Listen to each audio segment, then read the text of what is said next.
اگر بلے کا نشان رہا یہ احتجاج کے لیے یا الیکشن والے دن اگر الیکشن ہوئے تو یہ ووٹ ڈالنے آگے تو ہم کہاں جائیں گے؟ جہنم میں جائیں گے؟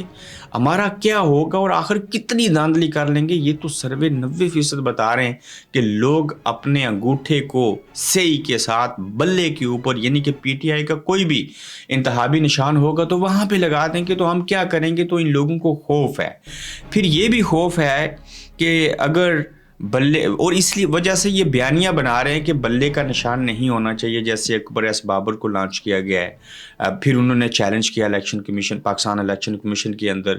تو دوسری طرف بلے کا نشان ہونا چاہیے یا نہیں ہونا چاہیے، دو چیئرمین آپس میں ملیں، وہ اگلے ایپیسوڈ میں آپ کو بتاؤں گا۔ لیکن یہ سب سے بڑا خوف ہے نون لیگ کو کہ اگر یہ الیکشن ہوگی اور اس الیکشن میں جو بھی انتخابی نشان ہوا اور بالخصوص بلہ ہوا تو لوگوں نے تو ہماری لتر اور چھتر پریڈ کروا دینی ہے اور سارے کا سارا ووٹ پی ٹی آئی کو دے دینا ہے۔ تو ہم آخر کس حد تک اداروں کے ساتھ مل کے دھاندلی کریں گے اور الیکشن میں کامیاب ہو جائیں گے؟ انہیں لگتا ہے کہ ایسا نہیں ہو سکے گا اور وہ ڈرتے ہیں کہ ہم تو جلسہ نہیں کر سکتے۔ میاں صاحب واپس آ کے ایک ہی جلسہ ہوا ہے، اس سے زیادہ تو ہم کچھ نہیں کر سکے۔ ہم نے پچھلے مہینے کی 10 تاریخ کو جلسے کرنے تھے، ہمیں تو لوگوں کو بریانی اور قورمے بھی کھلاتے ہیں، تو پھر بھی جلسے میں آ کے کہتے ہیں کہ ہم ووٹ جو ہے وہ عمران خان کو دیں گے۔ نو ڈاؤٹ نون لیگ کے پاس ووٹ بینک ہے، بڑی جماعت تھی، اب بھی بڑی جماعت ہے، لیکن اب یہ دور بدل گیا۔ یہ پچھلے ایک سال میں ایسی تبدیلیاں رونما ہوئی، ایسے بلنڈر اور کھلواڑ کیے گئے جس کے نتیجے میں عمران خان کو جیل میں بھی ڈالا گیا، 200 ایف آئی آر ہو گئی، کچمبر نکال دیا پی ٹی آئی کا۔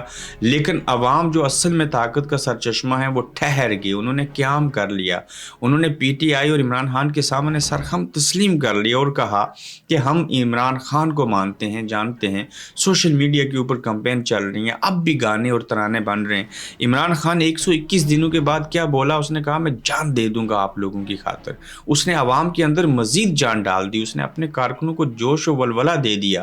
ایک طرف یہ حالات ہیں اور دوسری طرف انہیں کوئی عوام جو ہے وہ منہ نہیں لگانا چاہتے، اور پی ٹی آئی کے جو لوگ ہیں وہ عمران خان کو دیکھنا اور سننا چاہتے ہیں، ترس گئے ہیں، انہیں ووٹ دینا چاہتے ہیں، اور عوام اپنا سارا غصہ، اپنی ساری بڑاس، یہ مہنگائی، یہ جتنی چیزیں ہوئی ہیں وہ الیکشن کے دن ووٹ دے کے نکالنا چاہتے ہیں۔ اور نون لیگ کو خوف ہے بلے کا نشان ہوا اور انتخابی میدان کے اندر اگر پاکستان تحریک انصاف ہوئی، بھلے عمران خان جیل میں ہوئے، بے شک عمران خان نائل ہوئے، ہو سکتا ہے وہ وزیر اعظم بھی نہ بن سکیں، لیکن عمران خان نے کھمبے کو بھی کھڑا کیا، یہ قوم ووٹ دے دے گی، ہم مارے جائیں گے، ہم ہارے جائیں گے، ہم ہار جائیں گے، ہم نہیں جیت سکیں گے۔ تو یہ سب سے بڑا خوف جو ہے وہ اس وقت لاحق ہے مسلم لیگ نون کو۔